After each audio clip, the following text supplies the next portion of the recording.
Waiting your turn sucks, and I think it's time we all come to admit that. Like, how many times have you been sitting at a table playing a game and either finding yourself zoning out completely or anxiously hyper-focusing on what you're gonna do the next turn when it finally rolls around, easily losing sight of the bigger picture? And this is the case whether you're playing a board game, tabletop role-playing game, or even a video game. Today I'm specifically focusing on tabletop role-playing games, but this applies pretty much across the board. Yes, that was a board game pun. No, I'm not sorry. Sorry, I'm not. Whatever. But what if I told you I devised a way of making your turns not just bearable, but actually fun? Now I'm gonna tell you about that. So, yeah. One of the things that helped inspire this idea was I was reading through comments on one of my previous videos. I had proposed a slot-based inventory system that ties health and the inventory system directly. As you get hurt, you lose access to those item slots. However, I didn't really have a good way of determining which slot actually got damaged. I had suggested random chance by rolling some dice, or maybe allowing the attacker to target specific slots. But a few comments suggested that instead, why not let the defender choose? And I don't know why this didn't occur to me before, but it's brilliant. It's like improv as a game mechanic, the yes and of combat.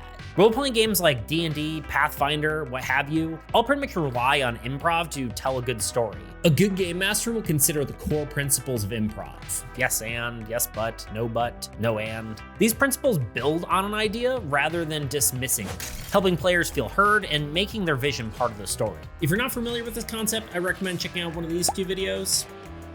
They explain it better than me. But why shouldn't these concepts be used in the mechanics of the game as well? Combat especially.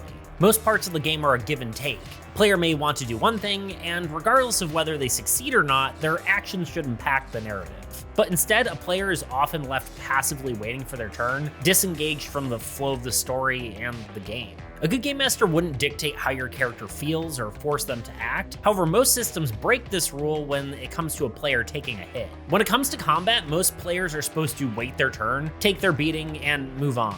They have no choice in the matter of what happens to their character. This feels like a forced interaction that detracts from the collaborative storytelling spirit of role-playing games. So why shouldn't these improv concepts also be used in the mechanics of the game? So with all that in mind, let's bring it back to our slot-based inventory example. Say an enemy attacks a player. The players defend, but instead of having some binary options of yes, you get hit, or no, you don't get hit, why not give the player a mechanical option for something more interesting like, yes, you hit me, but I deflect the sword into my shoulder, narrowly missing my head. This brings the yes but sort of concept into the mechanics and makes the interaction more dynamic and engaging. This solution not only fixes boring turn-based waiting, but also makes the game feel better overall. For one, it helps players stay engaged at all times and be invested in the game. Second, it allows players to actually participate when it's not their turn. Third, it makes negative outcomes feel less bad because the player actually had a hand in the result. This one is especially important because I received a lot of comments about punishing systems not feeling good because players feel bad losing things. And lastly, it helps the narrative by making combat explanations more organic and immersive.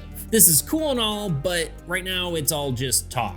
So let me show you how I'm actually going to implement this. So not only are we going to use the idea of allowing the player to choose where the attacker hits, but we're also going to implement it into a larger system, allowing for players to have even more options when it comes to defending. The system involves having two different types of defense. One is evading and the other is enduring. Evading is like what you'd see in other games, an all or nothing sort of mechanic. You can choose to evade and not take any damage at all. However, if you fail, the attacker gets to choose what slot gets hit and you take full damage. When you're attacked and you choose to endure it, you instead get to choose which slot is damaged. Both successes and failures will result in taking damage. However, both will be reduced damage in comparison to failing to evade an attack.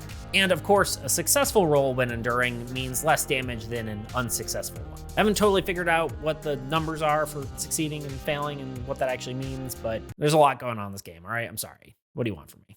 Anyway, I'm excited to keep exploring ways to implement systems similar to these, using this concept of improv-based mechanics, which is, I guess, what I'm calling them now, which is really just player agency, but I just wanted to sound more profound, I guess. Anyway, if you have any suggestions, if you have any suggestions of other game systems that have similar things to this, or maybe other interesting mechanics that follow the same sort of principle, I would love to hear about them. because admittedly, I haven't actually played a ton of other TTRPGs. Of course, I know there are things like reactive abilities or D&D's opportunity attacks, but I feel like sometimes some of these mechanics can feel more like an afterthought rather than a well-integrated mechanic. Not saying that these are specifically examples of those. They're good, they're great, but I guess I'm just looking for something better. Lastly comes the part where I beg you to subscribe. Normally I don't ask this because there's a 0.3% chance that it actually matters whether you're watching my videos or not, but I need 1,000 subscribers to get monetized, and that would be a huge goal for me, and I'm so close to there. Basically, I would really appreciate it if you did. Speaking of money, you can also throw money at me to support my games like Soul and Armies Against Entropy. If you check out my Patreon, you can get cool things like these pretty icons I made you can use for whatever you want, your games, your whatever. Or maybe you want this glitter Photoshop brush I made for something completely unrelated. Ooh, ah.